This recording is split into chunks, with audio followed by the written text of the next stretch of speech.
At the top of the hour. So Dale, if you want to go ahead and hit the record button, we will get this party started. Already done. Fantastic. Thank you so much. Well, welcome everybody. Today is November 16th. Cannot believe that we are halfway through November. This is Jackie Travieso. Hopefully you've heard my voice before or seen my name in the community. I am joined today by Dale Ziegler, who is going to be my co-host, co-facilitator, and tech runner. Thank you, Dale, so much for doing that for me. I appreciate it. Absolutely.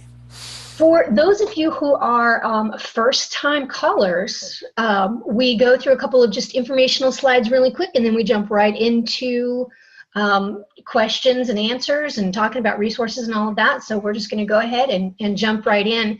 So if you can see the screen here, we do have a Twitter handle at MVP Office Hours. Feel free to follow us there. We always post links to the next or upcoming meetings.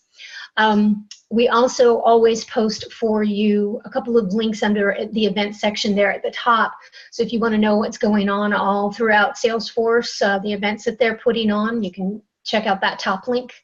And then under that, there's a success event calendar that Salesforce publishes. So you can go to that bit.ly that I've created and check out all of the virtual and sometimes in-person, in-class events that they also push out as well. Below that, we've got our upcoming Dreamin' events. These are all community-led.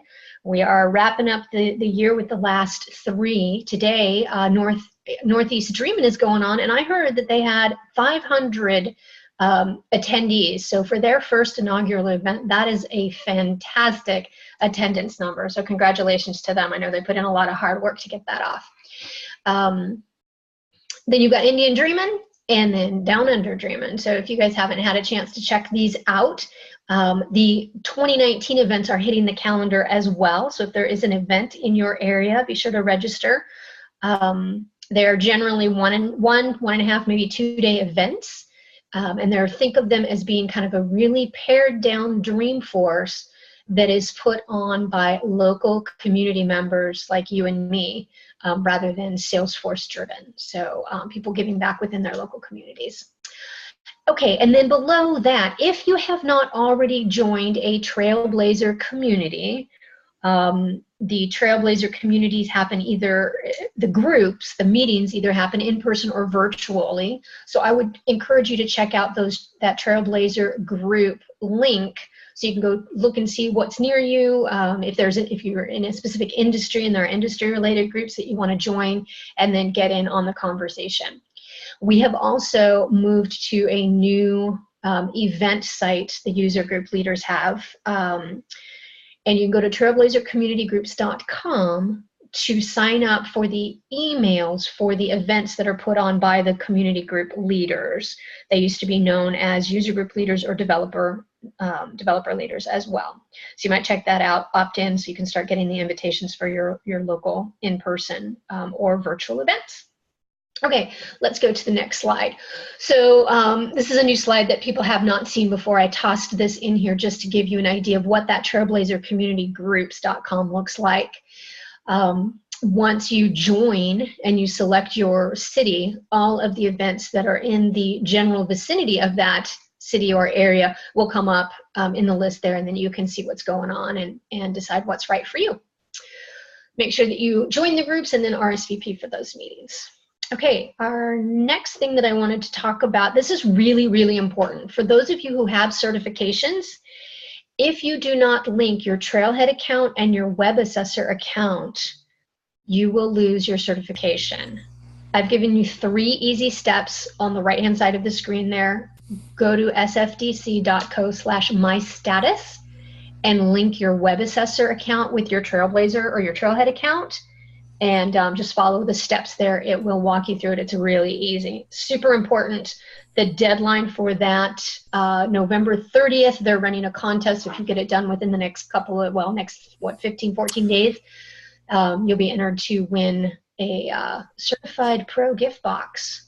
So the deadline, that is the deadline for the contest. I think the actual drop dead, you are out of luck deadlines like December 7th or December 10th, but they're trying to get everything done November 30th within that contest to then hope there's no one left out.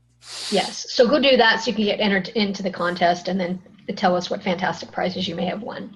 The other thing that I found in super small, not screaming at the top of the lungs text, was that we now need to take our maintenance exams in the respective release window. So they're not going to allow us to wait 2 releases to get caught up. So that is pretty huge. Make sure that you go out there and you take your Winter 19 exam and any exams that you may be behind on, those maintenance exams, and then make sure that you start taking those exams within the window in which the release happens. That is huge, and I have not heard that touted with a bullhorn yet. So I came across it and wanted to share it with everyone and make sure that you do those 2 things. Okay, so back to today's call. So we hold MVP office hours the first and third Friday of the month. Oh, I didn't fix this slide. So the next one will be the first Friday in December. If you want to bookmark the bit.ly there, MVP OHUS, then that would be a good idea. You can always go in and register at any time. So this is just simply an informal Q&A discussion where it allows us to problem solve together. Doesn't mean that necessarily Dale and I have the answers, but hopefully somebody on the call either has the answer, has a suggestion, or has a resource. So please feel free to ask your questions. If you've got questions that are related to like troubleshooting code or something that is really, really in-depth that we would need to spend a lot of time on, we usually suggest that you drop that into answers and then ask the entire world's input on that particular maybe code review or a flow review or something like that. We are recording today's call. We're going to post that to both community Twitter and a YouTube channel. And Dale, you want to talk about that YouTube channel? Yeah, absolutely. So we've been posting the recordings of these sessions for a couple of years now. What we haven't advertised until now is that you can actually subscribe to the channel so that if you can't make these calls, if you subscribe to the channel, just like in regular YouTube, if you subscribe to any other things, you will get a notification when there's a new video. So go to YouTube, search MVP Office Hours -US, and if you haven't already, subscribe. And then that way, yeah, if you miss these calls, you'll get notified when a new one is up there, but then you also see that we've been posting as far back as we possibly can. I think it was a year or 2 ago that we switched over to Zoom from ReadyTalk, and we were able to salvage back to maybe episode 10. God knows how many years ago. So, hey, look, we have a new subscriber. It works. There we go. Thanks, Jennifer. Yeah, thank you, Jennifer. So anyway, go do yourself a favor. Go do that. And if you can't make it, you can still get notifications. All right, great. Thank you so much. And then we'll pop back into the deck here. So let's see. I think everybody's already muted yourself. Thank you very much. That eliminates background noise. If you have a question, you can do one of 2 things. You can raise your hand in the chat, or if we've got dead air, just go ahead and announce yourself and ask your question. Or the other thing you can do too is you can post the question in chat and we can read it on your behalf if for some reason you don't have audio. Everyone, please share your experiences. We don't care what those experiences are. If you have something to say, we ask you to go ahead and speak up and share, because we never know where the discussion is going to take us. And then everybody, please use the chat too to post resources and links. We definitely want everyone to participate. If you would like to share your screen, that you want us to take a look at something, I just caution you to make sure that you're doing that from a sandbox and that you're not showing anything that is proprietary or confidential. So with that, let's go to our, if you're new to this call, we also have some global presence. We've got MVP office hours in EMEA and in Portuguese, along with APAC as well. So the calls and dates vary, but you can follow those Twitter handles as well if you want to participate in any of those calls. Carlos does a fantastic job of the Portuguese MVP office hours in translating questions and answers. I've participated in that, and it went very smoothly. So don't let the fact that it is in Portuguese dissuade you from attending, because he's really good at translating. All right, I think that we are ready for our first question. So please don't be shy. We've got a good group today. We've got a handful of MVPs. We've got some first-time callers. So please just go ahead and speak up.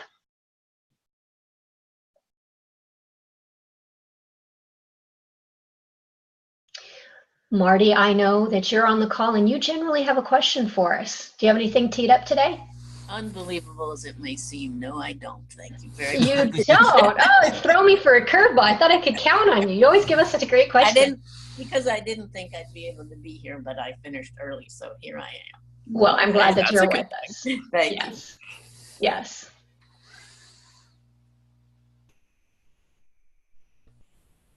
All right, so it looks like we just got a lot of people who want to listen into what's going on out there, and that's okay too. So if we don't have any questions at this time, we can certainly talk about your favorite things that you found in Winter 19, or things that maybe you have run across in Lightning, or favorite App Exchange apps that you're using. We can open this discussion up to anything. Now is a great time to share some ahas with the rest of the group.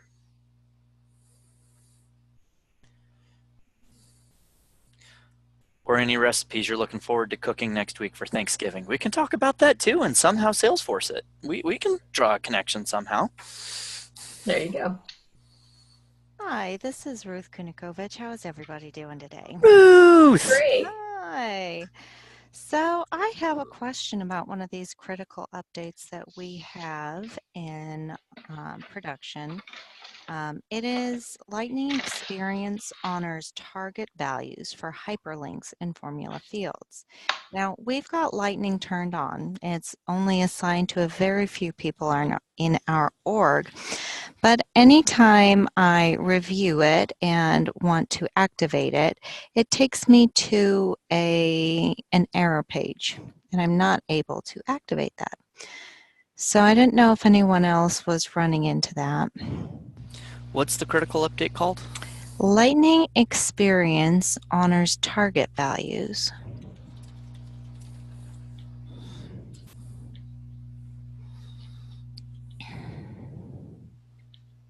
This looks like a thing. Error. It's a thing.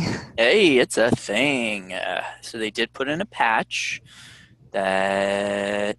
Oh, so maybe I can try it now. It's worth a shot, but the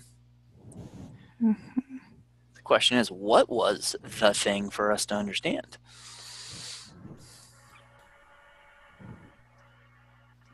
The workaround there, do you see that? It says for organizations that cannot await the upcoming fix, contact Salesforce support, and ask for a tier 3. See, and I don't think we even, well, we don't. Obviously, we don't have formula fields that contain that. So we were going to turn it on and woohoo!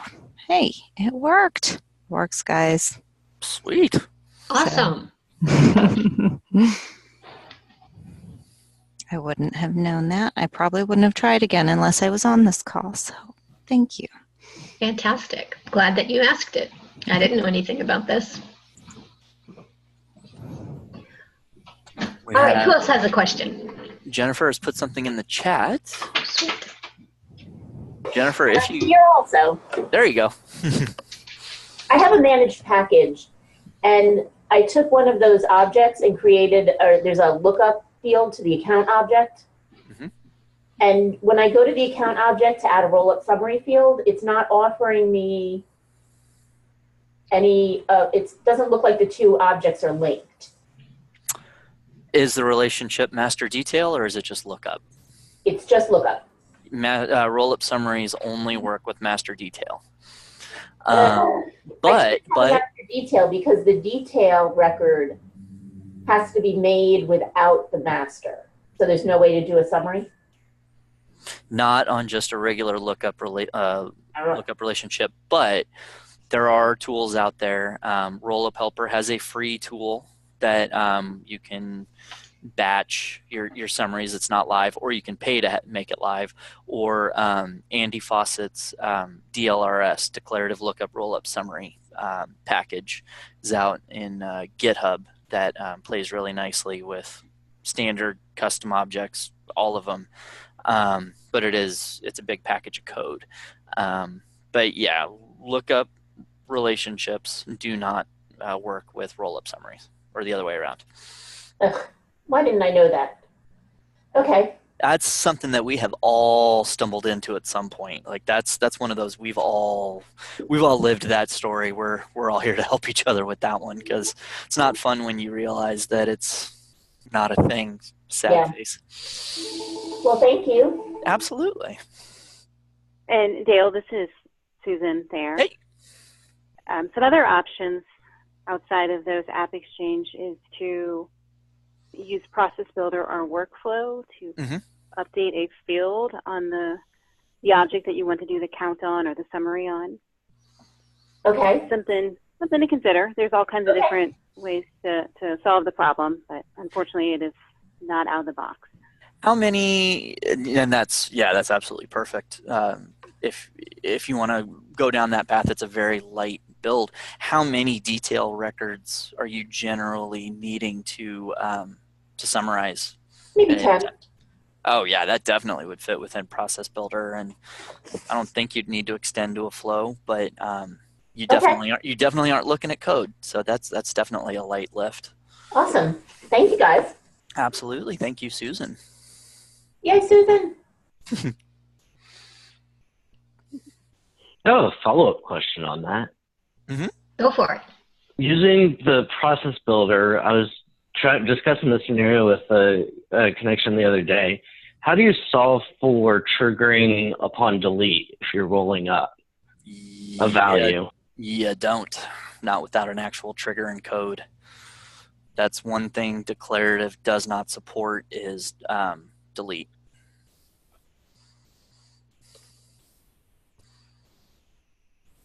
Yeah, that's what we were afraid the answer was.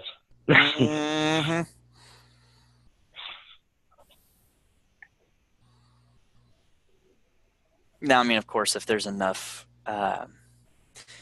if the child object records are moving and changing like constantly, at some point you're going to catch a recalculation, but delete is not one of those triggers for point and click.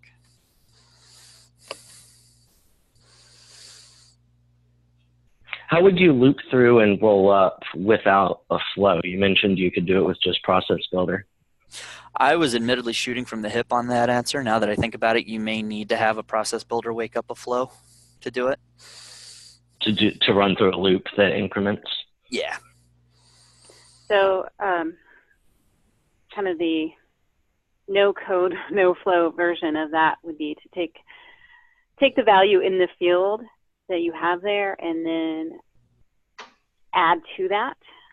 So you might need to have a holding field for it, but basically you're taking the existing value and incrementing it by 1 if you're just doing counts, or if you're doing a summary, take the existing value and then add the new value to it. And you can. But go ahead. So I just want to make sure I'm stepping through this right. So you can do a multi-step in a Process Builder where you park the initial value in a field and then increment by another value all in Process Builder. I like that word park. Yeah, it takes some, takes some creativity, but if you're really trying to avoid code, avoid writing an Apex trigger, you can do it.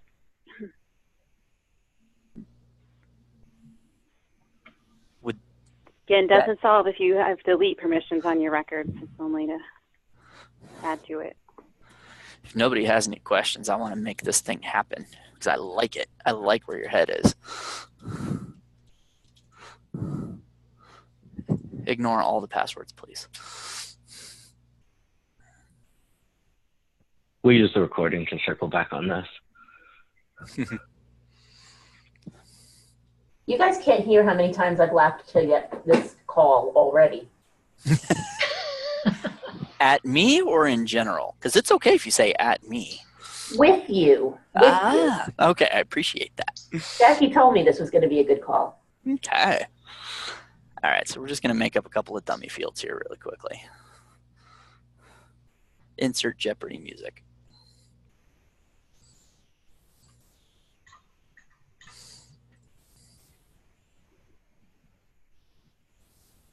Okay.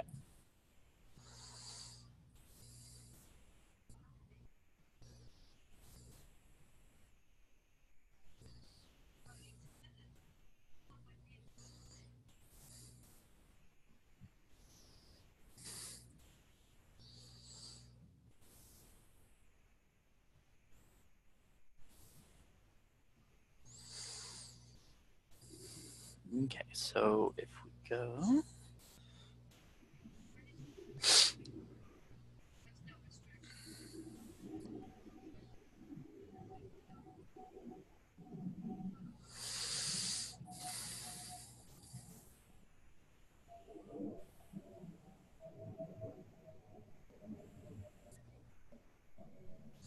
So this would be off the child object, yes?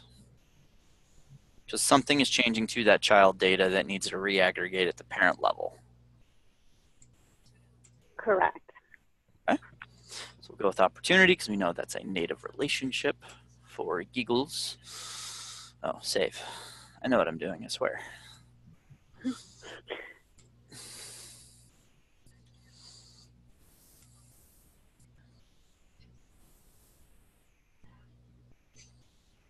Okay. So Susan, we'd update the account, like the parent object record first, yes? Yeah, I'm trying to see if I can find an example, but yeah, that's what we're doing. Okay. Because you want to take.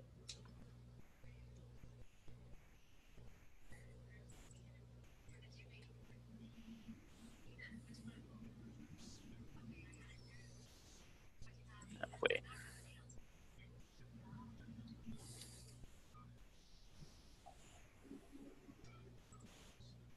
So we're going to update the account.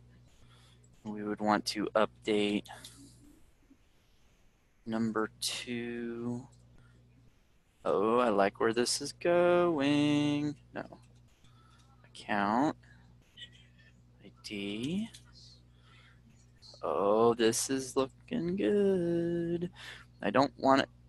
Oh, I gotta save. Always that save that gets me.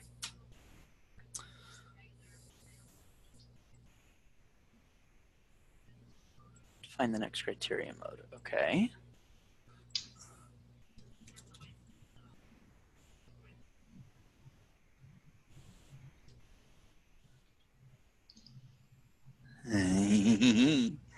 So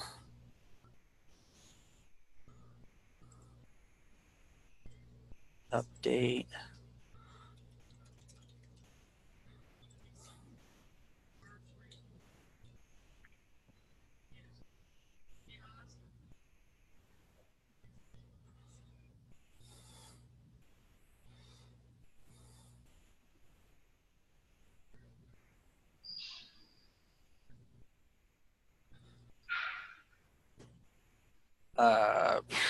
We'll go with the opportunity amount.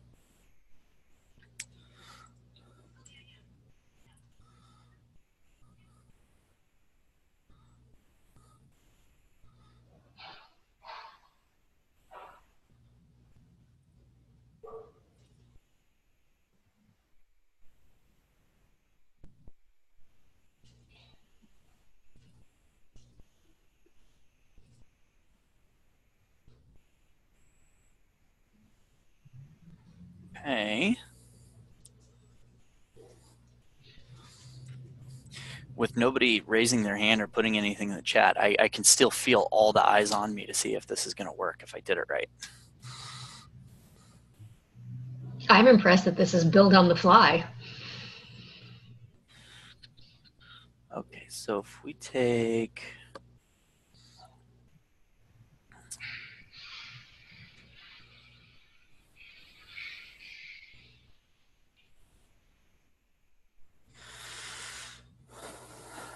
'23, we'll say today, opportunity name.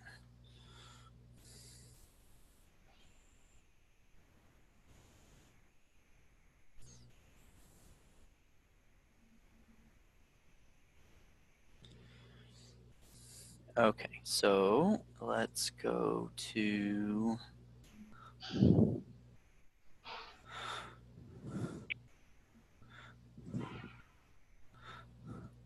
okay. So it didn't do anything with num1 or num2. Would there be an issue with it being null instead of 0? Refresh your page just to make sure that Lightning is. Is that a thing in Lightning? I've never heard that. Ever. Sorry. Ever. Sorry. Not It's the kidding. first thing that I've learned to do Yeah. just to make sure. After the... No, that's a different field. I've learned after the 15th or 16th try of refreshing, I should just go buy a new computer. So, You ever do a hard refresh? One occur. I just hit One's a Control currency, F5. But that shouldn't matter, should it? They're numbers. I don't know. That's what I'm wondering too. I don't know. Never tried it. Okay, well we can mess with that too. I guess. I mean, it's a And good. it could be your null value. Okay, let's try wiping these nulls out first and see if that does anything. And then if that doesn't work, then we can go change those fields to currency. Okay. Yeah, but it's 0.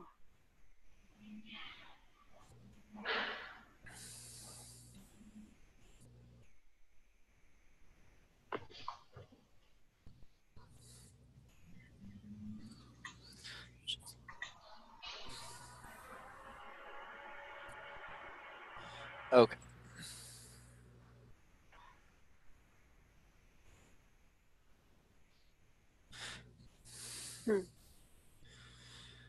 I wouldn't, I mean, yeah, typically I would think refresh would be the way to get that to go, but these are data points. So it's not like, oh, hey, I'm going to stop talking then.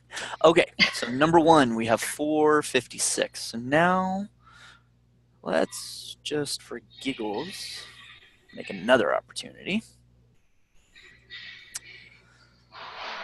And we'll call it 888. We'll go next week.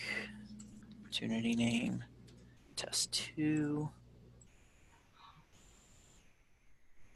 What do you mean an opportunity has to have a stage? Oh, come on, close one it. I like where your head's at. All right, so now let's come back to the account.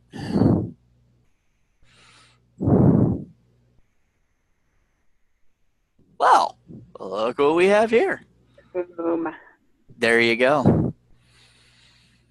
And then you just hide the other field from the page layout. Yeah, exactly. It just sits in the back. Now, what happens if you lower an amount on an existing opportunity?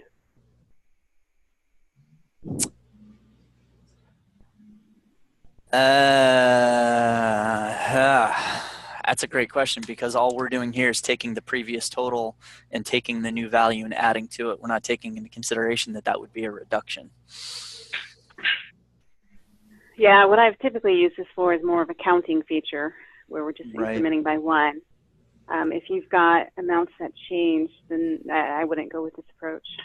Well, you could still do process builder, but then you're just looking at flow to re-loop through all the records and get a fresh sum.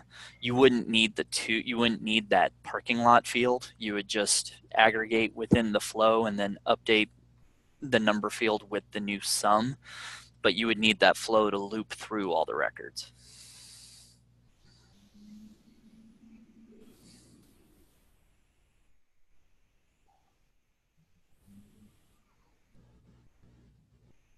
Essentially, you're just going to have to re-loop through everything, even if only one has changed.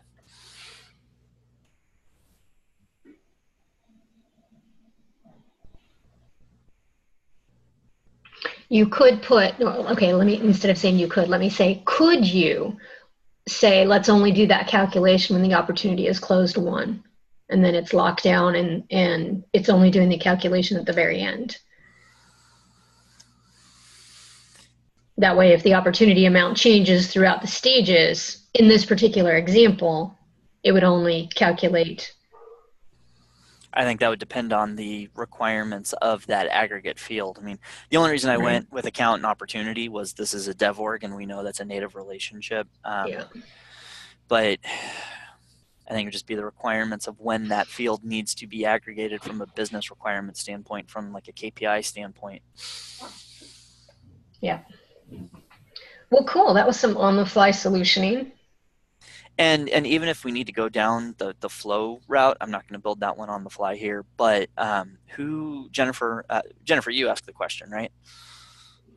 Yes. Yeah, Jennifer Lane. We can if you know how to do that, awesome. If you want a little bit of time, I can work with you on that offline sometime, and we can get that knocked out. Thank you. Absolutely. Thank you very much. It's awesome. Yeah. Very cool. All right. Thank you for that, Susan and Dale. It looks like Jen Laneson, I hope I'm saying your last name right, has a question. She's got her hand up. Jen, you can unmute yourself and go ahead and ask. Hello? Hello. Hi there. Can you guys hear me? Thanks. Yeah, you did say my name right. So I'm in Classic right now, and I have dashboard, and I had to create a formula because we didn't want to see the decimal on the amount. We wanted it rounded up. So I created a report formula that took out the decimal, but when I have it on the dashboard, some values still have that decimal and some don't. And this is a Classic. So I think I know where we're going with this, but are you okay to share your screen so that we can just pinpoint? Yes.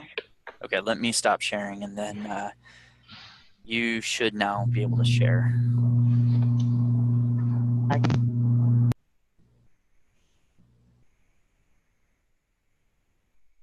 Okay, share. Can you all see my screen? Yes. Okay. So this is my dashboard. So I have this one, and you see how it's showing that 0.99, and this one has 0.33. Mm-hmm. But if you go to that dashboard, the field that I'm using for that one is a field called sales credit. And if you go to the report, it's actually a formula that I built. Can you it's show this us one, and it has, yeah. It's a report formula. I know it's all cosmetic because they didn't want to see the decimals, and it was looking cluttered. So this is my formula. It's 0. Decimal place is 0. It's a number. Mm-hmm. Yep. Yeah, it's just summing up the same field, so I get the same value for the total sales credit has the decimals. So it's the same field. I just took out the decimals. But when I bring it to the dashboard, like this one worked, it had no decimals, but this one has, and this other one does too. And it took out the decimals on my gauge, which is what I wanted, but I don't know why it's still showing that decimal. Okay, so can you run us through the wrenches on each dashboard element again, please?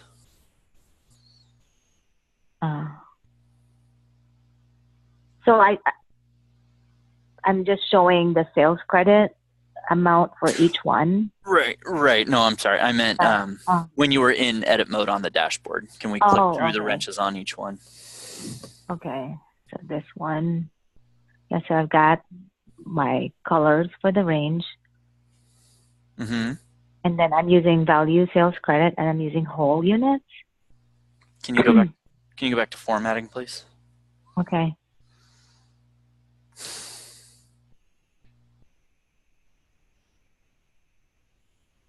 That is weird. Because if you look at my total on the report, I don't have that 0.99. Right. See, it's 2368425, but here I have that 0.99. Can I ask a question? Do you have a similar field on that object, and maybe you're pulling from two different fields? One, the formula field versus... So this is the one that has the decimal. It's called total sales credit. And this is my formula, which is sales credit. Which you set as 0 decimal. Yes. So let's see. Maybe I did. If I had to guess, this is just one of those weird, quirky things that as Salesforce built the code for each function, in this case, the sum that goes on a gauge chart, potentially a developer did not put in a line of code that says, hey, however many decimal places there are on the source report, take that into consideration. Very, very possible. Yeah, because it's not showing for everything. Right. Because that sales credit field is still a number with an infinite number of decimals behind it. That saying 0 is just saying only show 0 decimals. The number is still an infinite number. And so if I had to guess, that specific piece of functionality just did not, it wasn't built to recognize your configuration preference of number of decimal places, in this case 0. Yeah, and it's showing, and like this one also has that same, I have that formula because I wanted to take out, and you'll see some of them don't have the decimal, but some of them do. Well, and I think potentially on those that don't show the decimal, you just got lucky that it was a whole number. Yeah. But if I don't have that formula, it will show at 0.00. If it was a whole, if I didn't have that formula and I just wanted to do away with the whole decimal thing and just round it up. Right. Oh. That,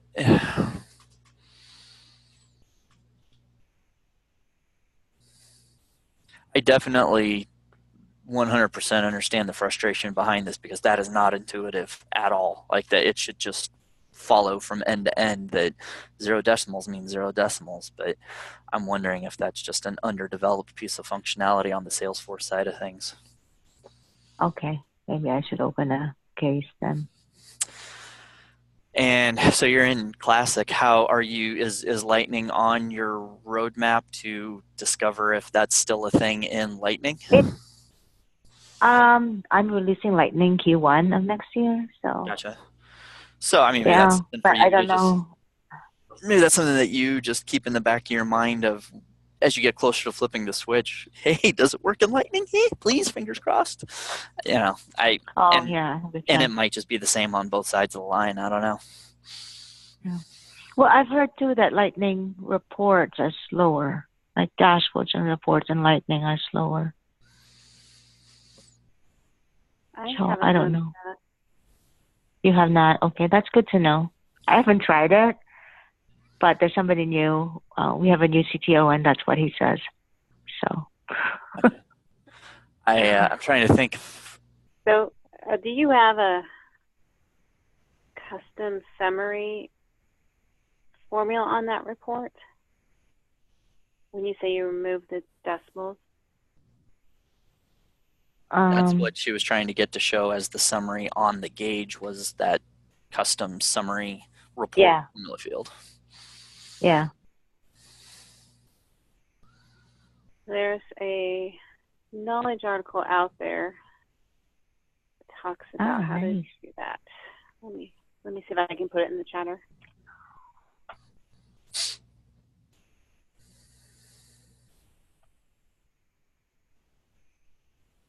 Yeah, so what I did, I created that sales credit formula to batch the total sales credit, which has the decimals, and I took it out. Interesting. Yeah. I'm not a huge... So can you show me your formula again? Can you show me that? So number of decimal places.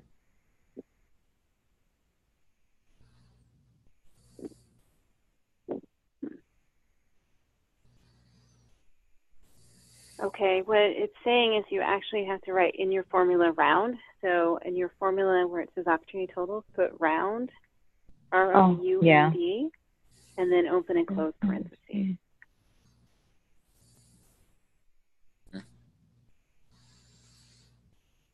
Oh.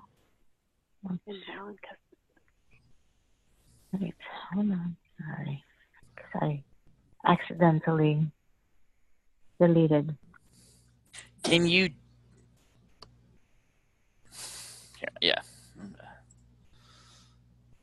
Is that what you're going to ask, Dale? Yeah, where's the article? Round zero. I think that you need two. But can you put a function like that around another function like sum? Can Salesforce handle that? Oh. We'll see. Well, that's in the knowledge article.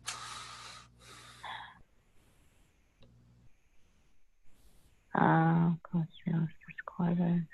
Strangely odd thing to do.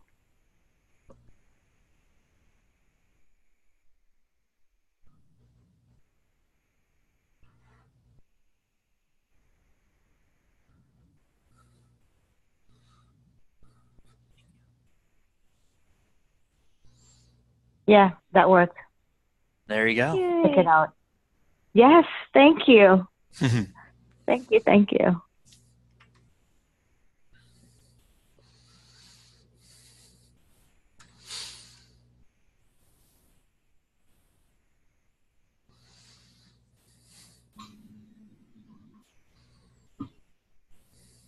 All right, looks like we've got about 20 minutes left in today's call. Who's got the next challenge?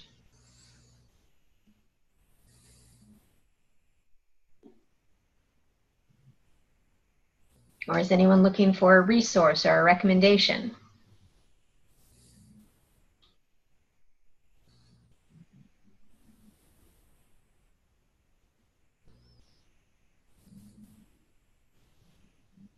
Anybody who's stumbled over the coolest thing ever that you just want to share and scream from the mountaintops?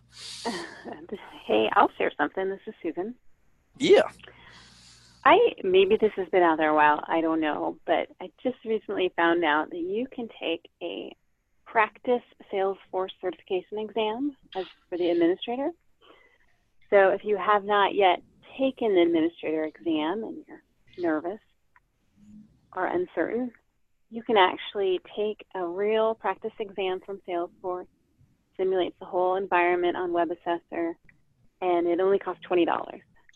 So I know a lot of people kind of took the test once, paid the full amount just to see how it was, and then they plan to take it again. Well, now you can do it for just $20.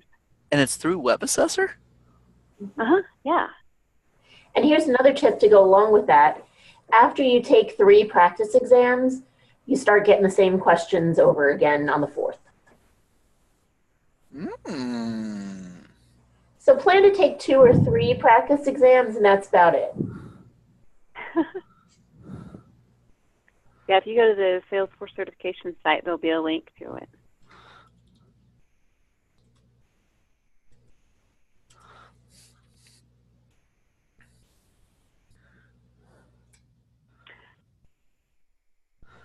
I had some people that I'm mentoring that we found that out and we took it, and it's really cool.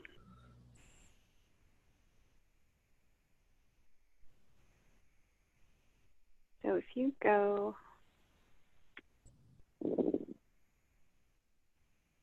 Susan, did you take it with them at the same time? I did.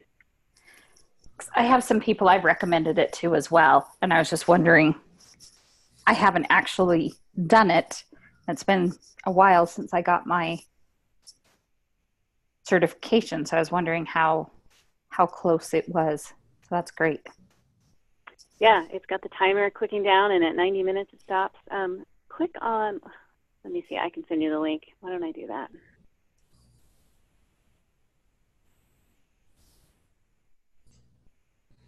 And you actually register through WebAssessor, launch it in WebAssessor like you would do in the real world. And Jen is asking, is it for all exams or just admin? Just admin. Gotcha.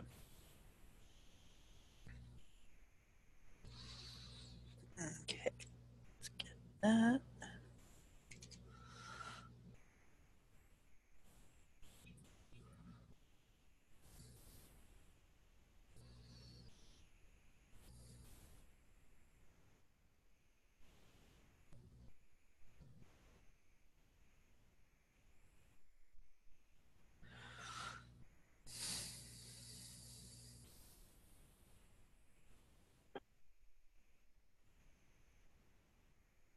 Well, how about that?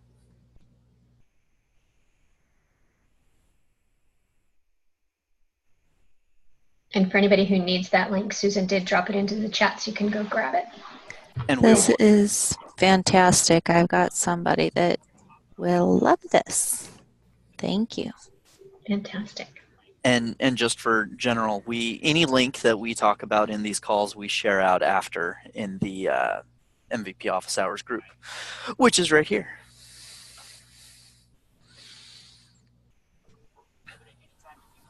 I will share something cool that I have done now twice. There is a Salesforce partner called SF Apex, and they allow you to move data between your orgs.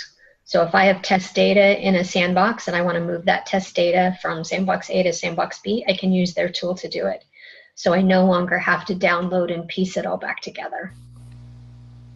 Just a couple hits of a couple of buttons, and it deactivates all of your automation for just the duration of pushing over the data, and then it turns it all back on. So I had 2,500 records that I needed to move over, which broke down into 2 accounts and I have 3 or 4 contacts for each of those 2 accounts, and then a gazillion opportunities for each one of those with a quote, products, quote line items, blah, blah, blah. So, and what I really, really like, if you happen to be a consultant, you can purchase a consultant license. Does it, when you are, let's say, populating a developer sandbox with 0 data and almost no data storage, does it let you throttle or pick and choose how much of what objects data you bring over? So it'll allow me to choose. I had 5 accounts. I only wanted to bring over 2. And then it'll allow you to say, do you want, there's 4 options, and I chose, I want all the child records. But there are 4 other options. I don't know if you can specifically say, I want these 2 accounts, but of the 50 opportunities, I only want these opportunities. I would imagine you can probably have that flexibility, but that's a good question. It's not an all or nothing. It's somewhere in the middle. I think it is. Yeah, I really do. I think it is. Yeah. Cool. I've used it twice now. Their customer support is really good. Very nice. The only thing you want to make sure is that your environments mirror each other. So if you're moving data from one org to another, and let's say a pick list value happens to be different that you've used, it will halt it and say, hey, there's a problem here. There's a difference. So that's good too. Well, and it appears you can also do metadata as well, which would... Yeah, there are other things that you can do. You can also schedule exports, yes, of the metadata and the data. And you buy a license, and it allows you to move the data from any number of orgs of your org. So any number of sandboxes, in between sandboxes, from production into sandbox if you needed to. But that's a good call out, though, that you made a few minutes ago, that if you're a consultant, or even if you're an admin who owns multiple orgs, multiple production orgs, you can use this unlimited, basically. Yeah, so I purchased a license for 6 months for one client, and I can move the data around as much as I need to in between any of their sandboxes. So something that we run across in our orgs, is this just between Salesforce? Because we've got a lot of stuff in a system called Ungerbach that we're moving over. I have only used it within our orgs, within our Salesforce orgs. You could certainly ask that question. Let me pop into, and I will grab a contact name for you real quick, and you can shoot that over. Awesome.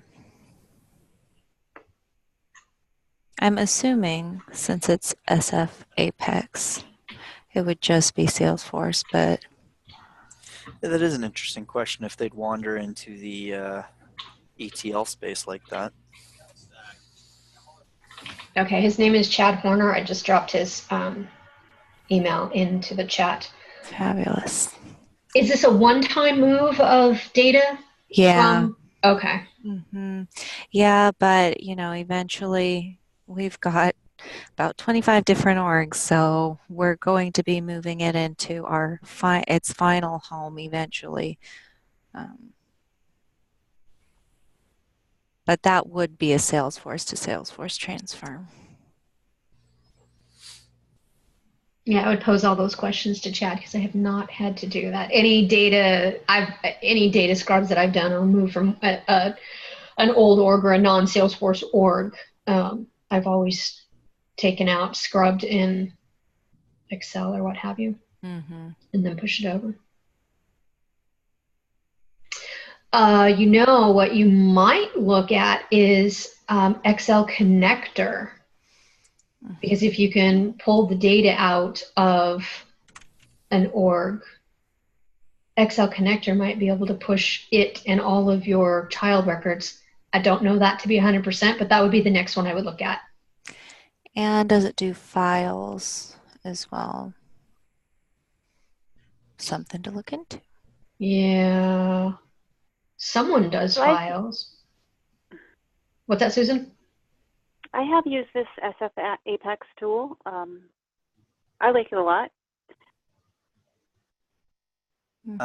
And Ruth, on the files question, I know Mark here in our office, we just did internally an org-to-org migration that included files, and he wrote some scripting that facilitated that. So being local, Mark might be able to help you out with that.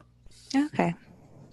Magic Mover is the one I'm thinking of that moves files, but I think that is from notes and attachments to files. Yes, and that works very well. But we had some integrations that do not read the new file, or the new file type. Okay.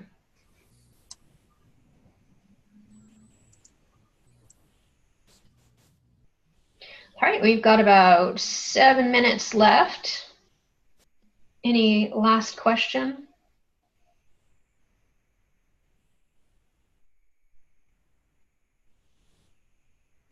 If not, this was another great Friday discussion. Love to see the building on the fly and solutioning and checking out those examples and being able to solve report questions and all of that. Thank you so much, Susan, for jumping in and sharing, and Dale for being our demo guy.